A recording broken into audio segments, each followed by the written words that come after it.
Hello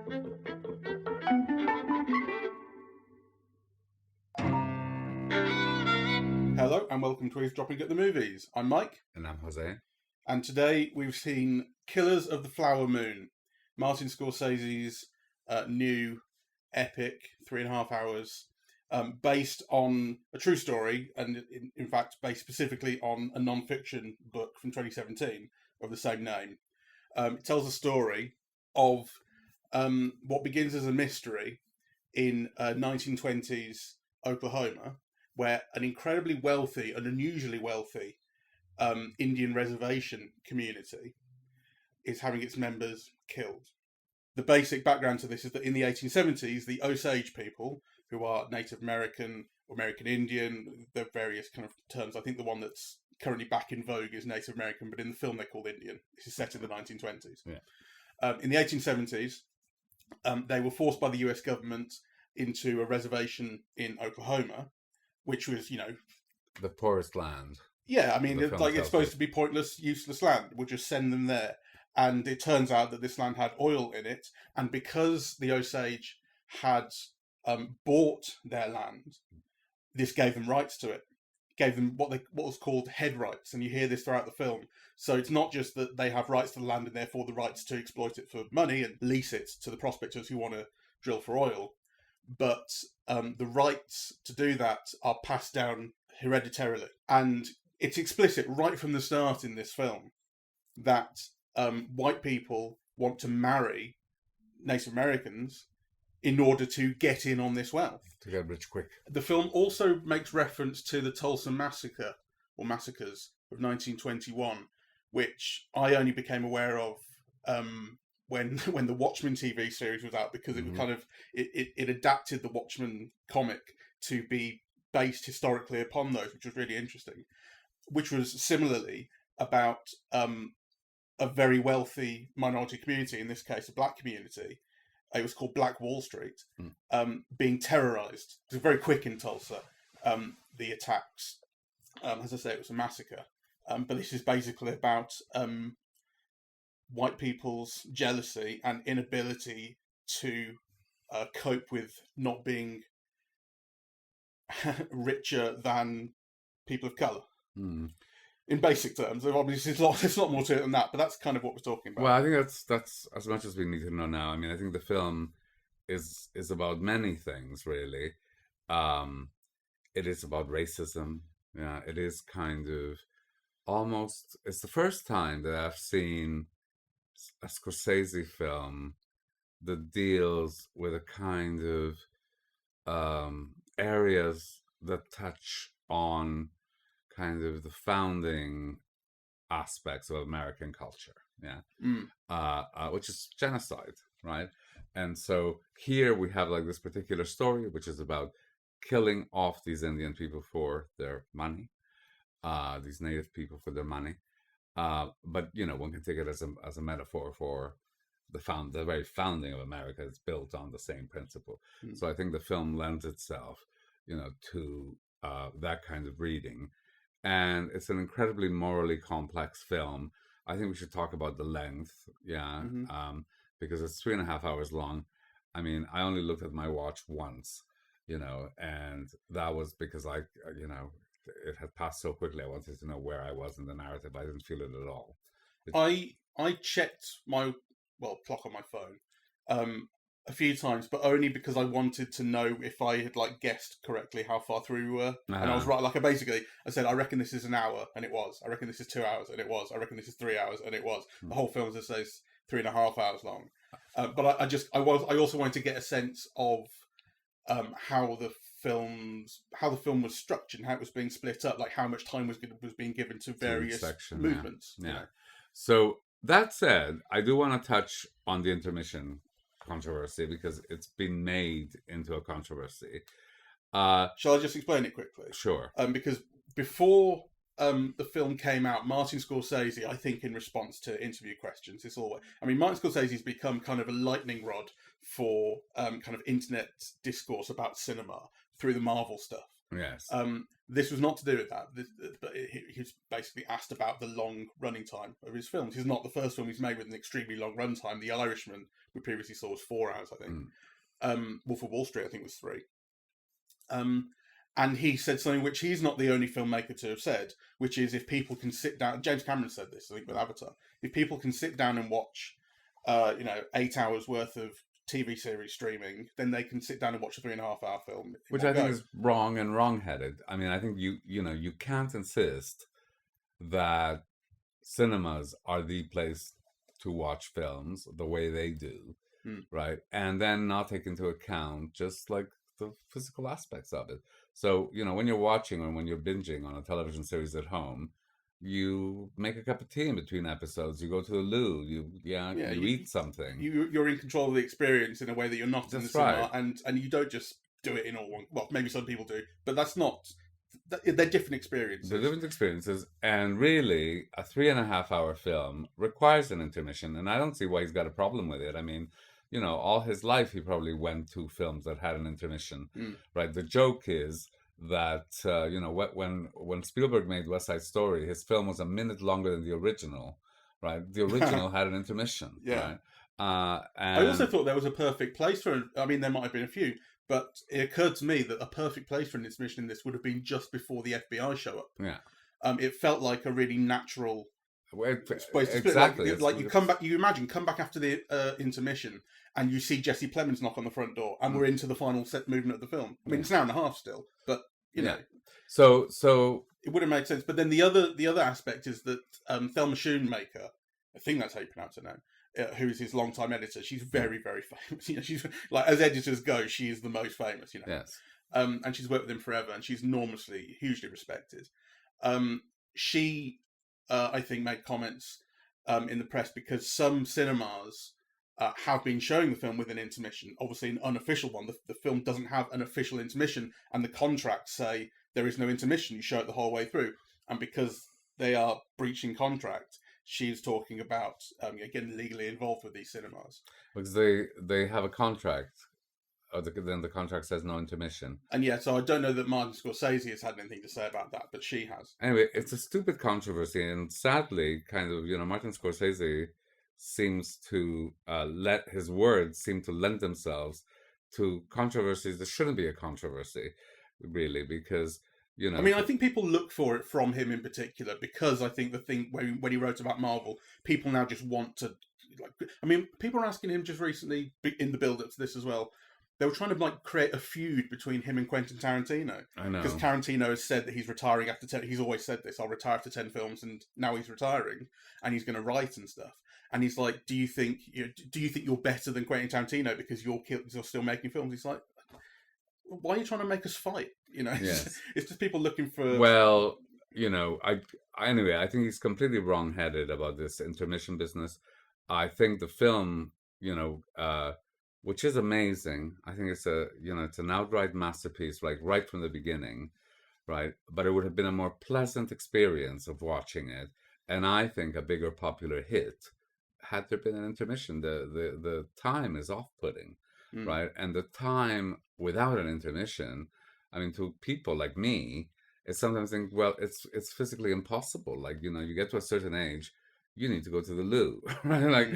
And so what are you asking the audience to do? To miss 10 minutes of your film or to have a fucking intermission, right? Which is, what it boils down to at least, kind of a portion of the audience of, past a certain age, really. So well, including him, he's 80 years old. There's no way he's sitting through this entire movie without needing the toilet. I know, so I bet you he saw the film a million times, probably in the editing suite with, coffee breaks and loo breaks every 10 minutes, right? So it's just, it feels... Or in his, private home cinema where he can pause it. Exactly. So it just feels like an incredible imposition. It makes the audience feel, and certainly is publicized as being like, this unpleasant endurance test, whereas in fact, the film is absolutely wonderful. The time flies, kind of, there are much more joyful ways of publicizing the film and of using the film as a magnet for kind of better experiences and happier experiences, which the film itself provides and the discourse around it negates. Mm.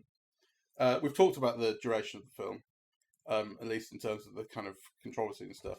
Let's talk about the rest of it. You say it's absolutely brilliant and you loved it. I loved it, and I was deeply moved by it, and I think it's a morally complex film, the way that American cinema rarely offers us anymore. Mm. It's completely immersive. I was like I said, I didn't look at my watch once. I think the performance of Leonardo DiCaprio it hasn't been talked about enough. He's absolutely superb. Mm. I've never seen him better, really. Um, and this is, in spite of that, I think he's a little bit miscast. Yeah, because I think, certainly in the opening sequences, I would have cast a younger actor. He's supposed to have just come back from war in That's 1919, right. And he is too old to have gone to war. Yeah, so I don't know how old he is, but he looks like mid to late 40s or something like that. Yeah, I think that's right? What he is. And, kind of the opening sequences at least call for someone in their 20s. And so really, he's too old for the part. But what he does with it is, I think, absolutely astonishing. And the other thing about the film is it's got Lily Gladstone as the wife, who is just this extraordinary, charismatic, presence, really.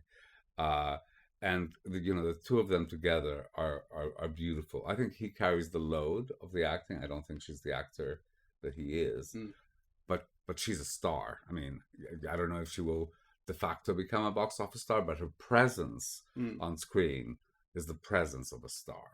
She's got that magnetism. You can't stop looking at her.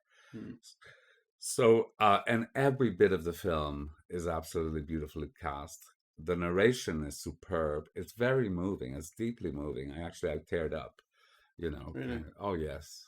We'll go into spoiler. We'll say it's spoiler territory. Can you give us a sense of when you teared up? I think the moment where Leonardo DiCaprio breaks down after being told that his son has died, and then I stay teary.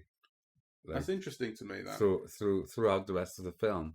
I'm not saying it's interesting that you found that moving. It is moving, but it's so interesting that this is someone who, and we are very much in spoiler territory, has been responsible and participating in so many of these killings of people for which he's now being held responsible.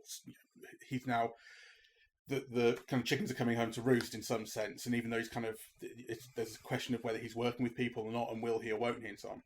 People now becoming held accountable for this. And we've seen so many deaths. We've seen dead bodies, and we've also seen the murders. And we've seen people crying over it, particularly Lily Gladstone's character. But the first moment at which we were moved like that was when the person responsible loses someone. Well, I mean, this is why the film is so complex and so interesting, because I also think the film is a metaphor for capitalism. Kind of. And actually, there's a phrase that you said whenever I kind of talk about some injustice or another, your response is you assume that anybody gives a shit, right? Do I say that? You do say that. Okay, fair enough. And this is a film that kind of operates on that basis, right? Yeah. You assume that anybody gives a shit until it happens to you, right? Yes, and that's what happens. And because they are the protagonists, and we are seeing things to a large extent through what happens to them, then obviously we see what happens to them in a different way than we see what happens to other. And because by them you mean the killers as opposed to the victims, because basically the film is told through the white people's eyes for the most part, and Leonardo DiCaprio is the main character, and his wife and the other the Osage people, they are essentially secondary. They are. So in a sense, there's almost like a traditional trope. So Leonardo DiCaprio, through the Robert De Niro character, acts, and Molly and her people get acted on, right? So, there is kind of that classical kind of gender divide in a way that becomes kind of a racial divide. Yes, it's interesting, the gender thing, because I was thinking very early on, are all of the Osage people women? The whole kind of thing, the opening kind of act of the story is essentially the white people are men, and they want to marry all these women. And we don't see very many men, or at least in terms of Yes. kind of romantic partnership, we don't see Osage men. I guess the assumption is they're off working on the oil rigs or something, but I don't know, but we don't No, see them. well, no, I think the film kind of explains very well. We do see several, and they get killed. Several get killed, Yes, yeah. right? And we do see them kind of being made drunk and their lives forfeited through other ways, through insurance scams, and we do see them in whorehouses and whatever. But obviously, kind of one of the ways for white men to get rich quick is just to marry a native woman. Yeah, and that's what this kind of strategy and project is. I think the film is so fascinating because we identify, or we're asked to identify, with the Leonardo DiCaprio character, who from the very beginning we're told is not bright, right? And also we're allowed, I think, to cry for him a little bit because we never see him do anything directly, right? Kind of, he always asks somebody else to do something. He never really does anything. We do see him stealing from dead bodies and things. Don't think we see. I'm not sure that we see him involved directly in a murder. We see him in a hold-up. Yeah. As well. So he's about the money. That's what he says, right? But also, he's just too dumb to understand the extent of what is being done, and also, so for example, I mean, those bits where he's really poisoning his wife, right? The slowing her down bit. I actually don't think he realizes that he's poisoning his wife. No, right? He's too dumb to get it. It's a question that the film leaves you with. In fact, his wife explicitly says, "What were you injecting me with?" Yeah. And that seems to be the first point at which it is even possible for him to have considered the fact that it might not have been real medicine. Yeah. And it was in fact contributing, because all these other women, including her sisters, have died these slow deaths, wasting diseases they're called. And then the implication is, well, the same thing's happening to her, and it's all been poisoned. Yeah. But I don't think, I'm not sure I quite agree with you that he's too dumb to know. I mean, he can't be too dumb to know that they're killing people, because he's being asked to be the middleman in all No, he knows they're killing people, and actually the statement at the end of the court case is he absolutely knows. He absolutely knows the plan. He was actively involved in the murder of his sister-in-law. Yeah, exactly. Right. So so he's not too dumb for that, but he is dumb. And this is actually why I was thinking that Leonardo DiCaprio is so brilliant. I was thinking the same as you. And it's something that he has done before. He is very good at playing people who are not that bright. No. And he's not like, he's just dim and slow. And you even see his wife tells us that at the very beginning. He's handsome, but he's not too bright. Yeah. And you can absolutely see, and you can see, the way he looks at people and you can see him trying to understand things or trying to work out what his reaction should be and that sort of thing. And he's also very good in that it's a long take of him when he's being questioned by the John Lithgow character, the prosecutor in the court case, where he knows exactly why he's there, but there's something about him that's still kind of, it's just about comprehension, slow comprehension of what's going on. Yeah. Or slow comprehension of what the consequences are going to be of all this.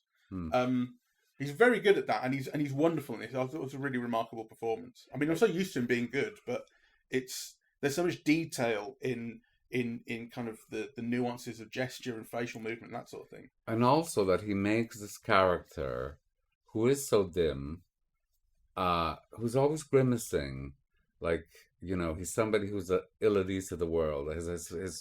He's always got a downturned mouth, and a kind of a pained look, really, and he maintains that throughout, and kind of brings you into this character who's doing the most awful things, right? Who,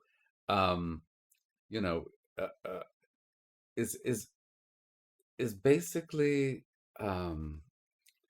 so one of the ways that these people permit themselves to do these things to other people is because really they see them as not being quite people. It's like shooting a dog or something, right? So because they're Native Americans, they conceive of themselves as doing this way. There's that brilliant moment where we have this voiceover from Molly, where she said, she talks about how she fears white people, right? And she's right to fear white people, because all these white people have come, into their part of the world to kill them. I mean, it's it's Mm. absolutely clear that that is what they are doing under the guise of friendship and beneficiaries and so on. So what I love about this film is that it's so morally complex, right? Because Leonardo DiCaprio represents these white killers, this capitalist, this racist who nonetheless loves his wife. Yeah, this guy who loves his wife but has no compunctions about brutally killing, his sister-in-law. Mm. Yeah, kind of, the film is so complicated in that way, and it's so fascinating, I think. Mm. There are also there are at least 2 or 3 lines that specifically bring up the idea of the Native Americans being seen as subhuman and Mm. comparing them to dogs. In fact, I think the one character, the very thin one with the handlebar type moustache, um, he's asked to kill, and he said like he says something like, "Oh, yeah, I wouldn't kill a dog." Mm. Or something like that, and then he goes, or maybe he doesn't say dog, but he basically said, "I won't kill." And then Leonardo DiCaprio says that it's an Indian, Mm. and he goes, "Well, that's different." Yes. There are lines like that that like make it absolutely clear. It's funny that for a while in the film there is no outright overt racism. Mm. I mean, like the first time someone was overtly racist in the film, I can't remember what the occasion was, but I noticed it because it hadn't been there. But you felt you felt the undercurrent, and you felt it because, for instance, you had Robert De Niro's character, the uncle, who styles himself as the king of whatever the town is, or king of Osage, he might even call himself. I can't remember. He his first meeting at the start of the film with DiCaprio, he's explaining to him explicitly that this is how we get their money. Yeah. Or maybe this is second meeting, but it's early on. This is how we get their money. We marry them to get their money. And this is the plan, right? So he's aware of the plan. But DiCaprio, who says himself that he's all about the money, nonetheless lacks the killer instinct, doesn't have the physical courage, and ends up really loving his wife, which is what kind of complicates things in a way, because for the Robert De Niro character, the family is basically his family, and his nephews and so on. But of course, for DiCaprio, the family also then becomes his wife and his children, right? Who are on, who are part of the people that are being exterminated, basically, and exterminating them is also part of the plan. I think at one point De Niro says they all have to go. Yeah, their moment in history is over. Right, for something new to grow, they have to leave. And that's what the title refers to. This "Killers of the Flower Moon." It's explained to us one point, because I think it's through the device of the book that DiCaprio has given about Osage history, and it's their thing about the sun is referred to as grandfather, the moon is referred to as mother, fire is referred to as father, and this thing about the flower moon is when the tall flowers grow and take over the smaller flowers and replace them, essentially, which is, the idea of a replacement is involved here. It's not the replacement. You get this conspiracy theory called the Great Replacement, which is a kind of white supremacist, or actually it's more kind of white inferiorist thing about how people of color are trying to replace white people. But here it's the opposite. It's we are the ones doing the replacing, and we're very specific about how we're doing it. And in fact, you even get, which I appreciate, because I thought it needs to be brought up, the mother character, the mother of the all the sisters, talks about how all of these girls are marrying white people, and we are going extinct through that. It's a real threat, as she sees it. I wanted to talk a little bit about that, because the mother is played by Tantu Cardinal, right? And I had one of those, moments of memory that sometimes happens in films, because she first came to my attention in a film called Loyalties by Anne Wheeler, a Canadian film from 1986, and I have not seen her since, right?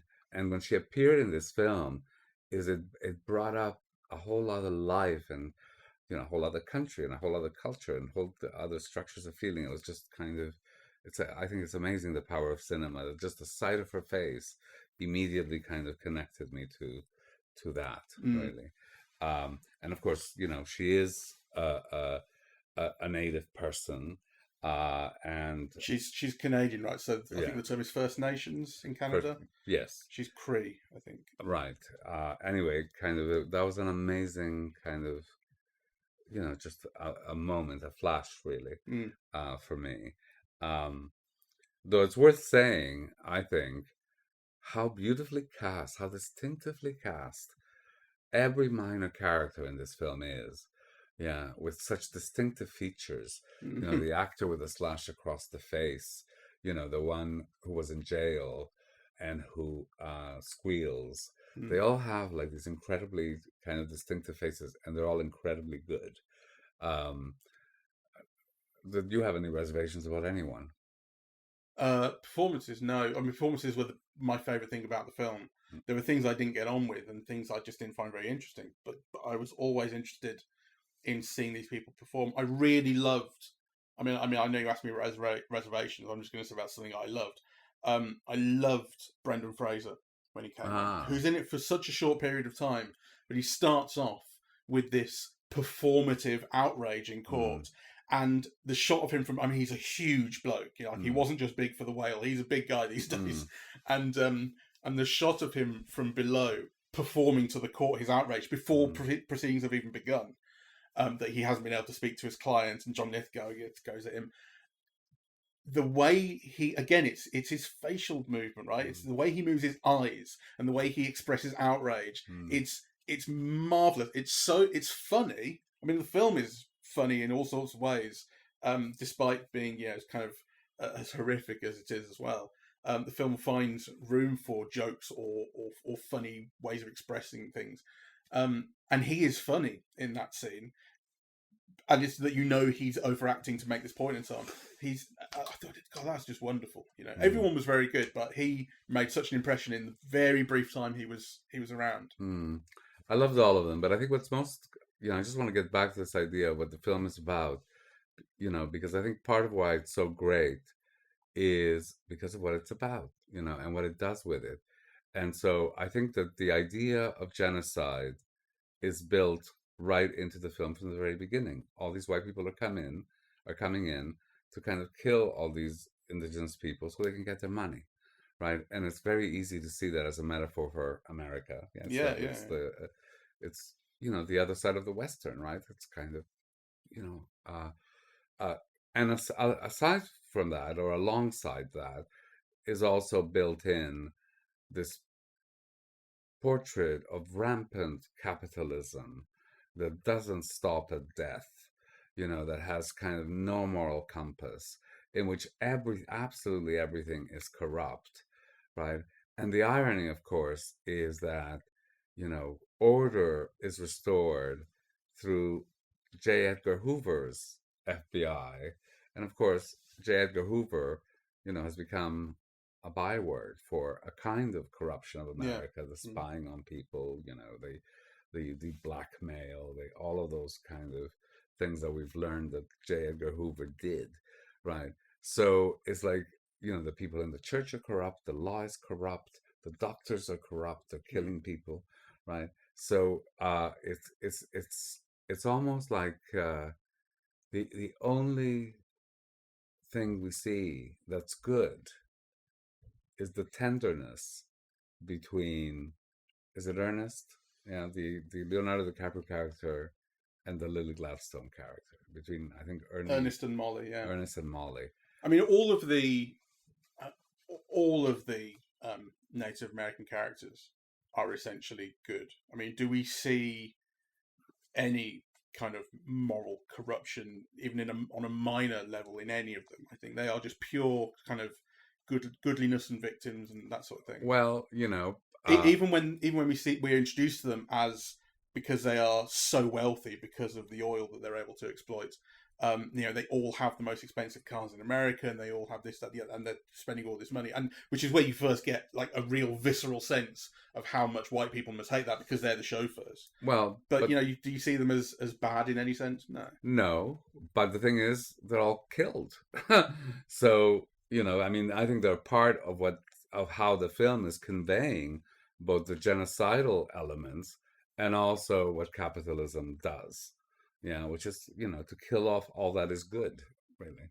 Mm. First corrupts, yeah, get them to drink and flash their money and waste their money and so on, get into debt and so on, and then kill them. So, kind of, uh, it's a certain representation of America, I think. Mm. Yeah. But they are super capitalist too, as well. That's kind of what I'm saying. And well, but then there's that speech with the leaders saying, kind of, we're not like this. The troubles came, to our people when we came to this land and when we got this money. So, kind of the money is seen as the root of all the evils that are downing. That it's are true. And the one falling member down of the on them. council who's saying that, he refers to it specifically as white money. He says we should have known it would come with problems. Exactly. Because it's the white man's money. Yeah. So, so I thought it's just, and actually I have to think about it some more, because I think it is like a really kind of, the film moves so well and it's so entrancing, like you're really immersed in it, that I don't think I've yet had time to kind of tease out, some of the complexities in it. So kind of what you have are like almost like physiological responses. For example, I thought the interplay between Robert De Niro and DiCaprio was fantastic. Kind of they were brilliant individually and together. And actually, some of the funniest bits, they're a comic partnership. come from their interplay, right? With De Niro getting pissed off with how hard it is for DiCaprio to understand what he's being told. Exactly. Yeah, very good. So you respond to those things, but then there are other things that I think require further thought. So, for example, what is the point of the radio show at the end? This is where I think I understood the film best, to be honest, because the film justifies its time, but I still thought, I'm kind of bored by some of this. I liked, kind of dialogue interactions, that sort of thing, and I like the explosions of violence that punctuate. I mean, I kind of liked everything, but I wasn't feeling there was something that I felt missing, that I was missing. I'm not saying it's like the film's fault. And then in the end, I was like, this is basically the film implicating the audience once again. He did this in Wolf of Wall Street.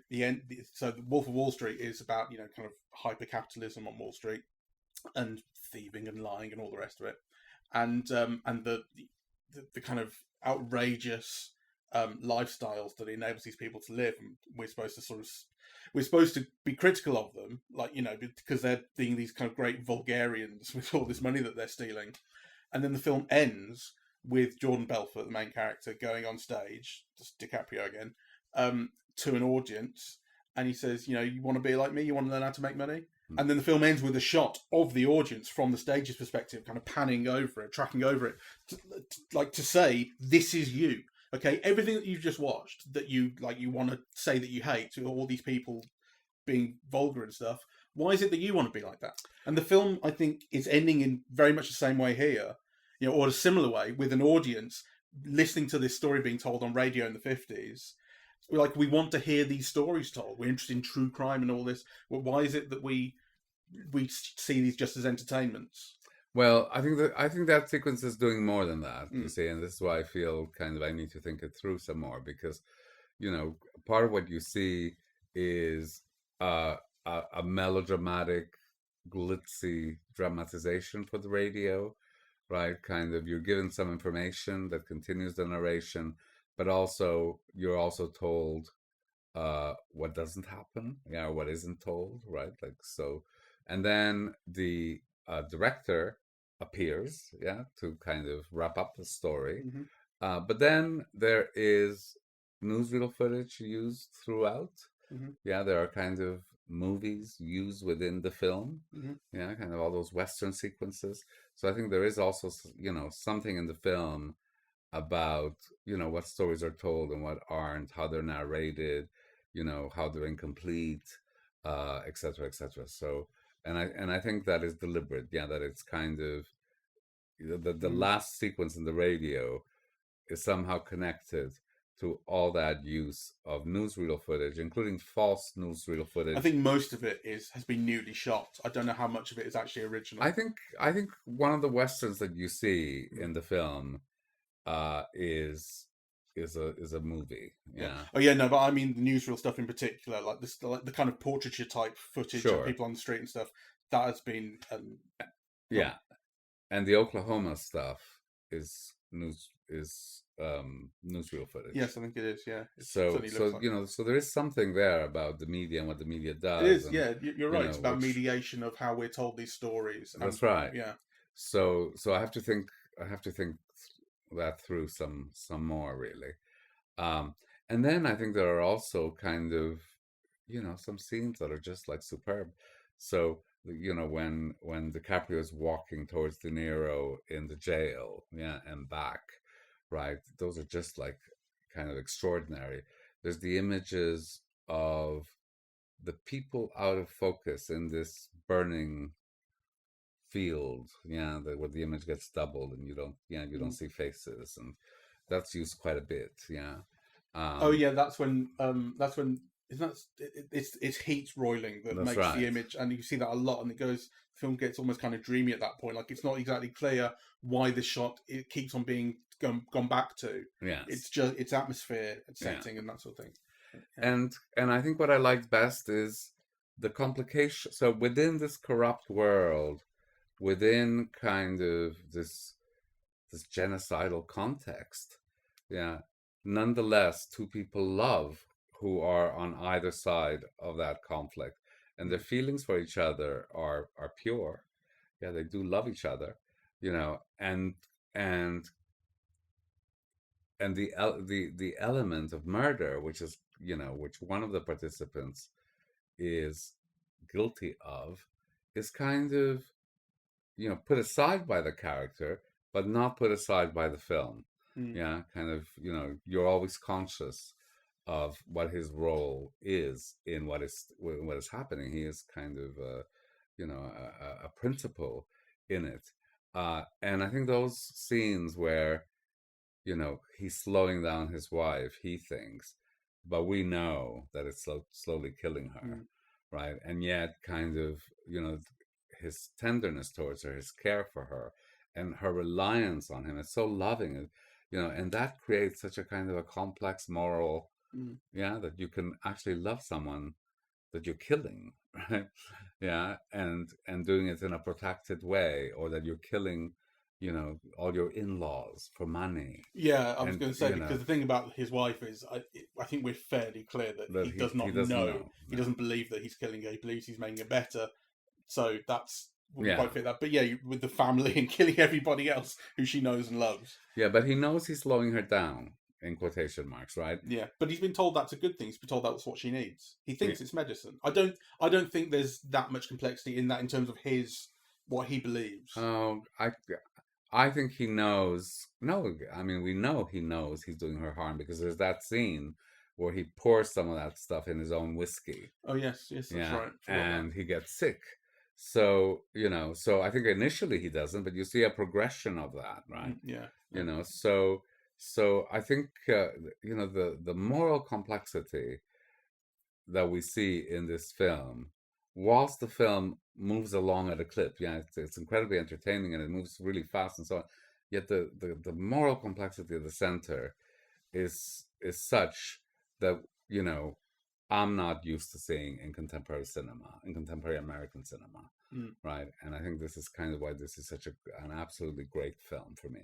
I think the film also has a really wonderful look, and I was reading about they basically created new lenses for the film, and this is not like Scorsese's not the first director to have called upon like Panavision to develop a new lens for a specific look that he wants. We talked just recently, well, actually, it wasn't the lens, but we talked just recently about Oppenheimer, where Christopher Nolan had Kodak create black and white IMAX film. So the big name directors and kind of the internet darling directors, they have this kind of about them. And here, so I'd read about this, but I hadn't read that much. And then I start watching the film and going, oh, all these shots, especially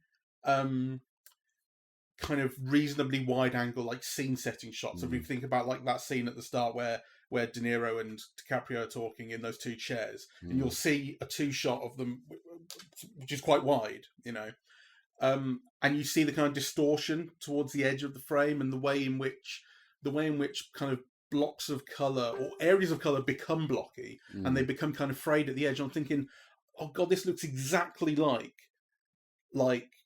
Meet Me in St. Louis, Calamity Jane, like all these films, like John Ford, all these films from the 1940s and 50s, when with like Technicolor sort of the way in which, it doesn't look like, it's not aping Technicolor, right?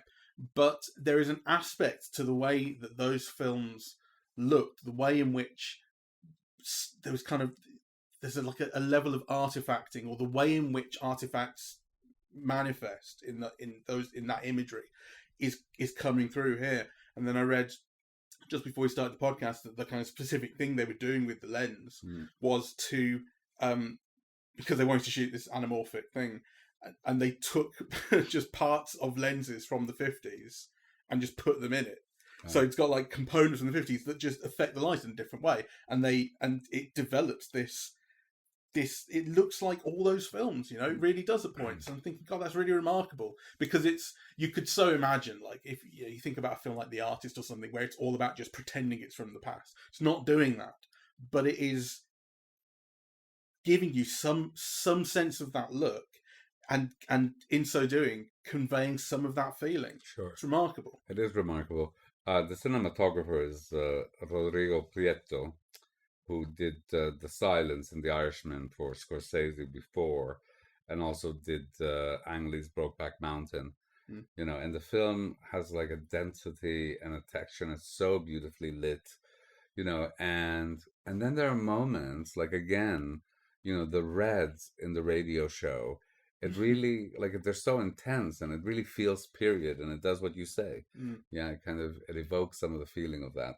And we should point out that we saw this on the Cineworld IMAX Digital, which is where we have resolved. It's like, that is just the best place to see films, because and when we saw those two films the other week in one day, one in the IMAX and one in one of the normal screens, the difference was night and day. And that so this is the film being shown, basically at its best. Although, to be fair, that's it's a digital projection, and maybe a wonderful film print. I don't know exactly how it was shot, like what the other ways are to see it, but maybe that would be even more remarkable. But it was wonderful to see it like that, and the film, the production values are just so ridiculously high and good, and it's partly in the lighting. So I mean, the scenes in when the FBI, well, I don't think it is the FBI at the time. I think it became the FBI. I think it's just called the Bureau. It was called the Federal Bureau. The Bureau of Investigation. Yeah, it was called the Bureau of Investigation at the time, but from the federal government. Exactly. So. But when they first take in Ernest and some others, and they're questioning him in the kind of, at one point it's basically darkened rooms, and you get this. I don't know how often you've seen it before this point, but throughout the rest of the film, you're getting this harsh white light on characters' faces. It reminded me of Gravity, in fact. It was the first time I really remember seeing that in cinema and thinking it, or kind of remarking upon it, was in Gravity, the sci-fi film, which is out at the moment, I think, because it's 10 years old, where, because you're in space and the sun puts out just pure white light, and it reflects off everything in this crisp, harsh way. In that film, I thought, wow, that looks really amazing. And here, it's the same thing. And I wonder whether it is actually, once the Bureau gets involved in this film and these questionings start happening, that this lighting comes in, because it has this kind of coruscating effect of, you're under bright light and being questioned, sort of thing. Like the truth is coming out here under perfect white light. Yeah. Well, that's interesting. I have to think about that some more, because, of course, when the FBI comes in, it's also when you have all these really noirish jail sequences or interrogation sequences where the light is really kind of full on in the face, and it's just in spots through the screen and so on. Yeah, exactly. It's just like one character, framed just off to the side in that kind of natural way, but it's just them, and then the rest is quite dark, and they just show up in spotlight. Anyway, it's a beautiful film, I think. Um, I recommend it to everyone, and it's one to think about. I feel like, I've just experienced it, but I haven't really thought it through. Mm. That it's kind of it's one that lingers in the mind, and that you want to find out more. Really. Yeah, I don't recommend it as much as you do. I wasn't moved by it for one thing. Um, but I did think it was interesting, and it's been interesting in conversation because just as we kind of came out of the cinema, I texted my brother to say I've seen it, and I wasn't that into it, No. and I was kind of going, I don't.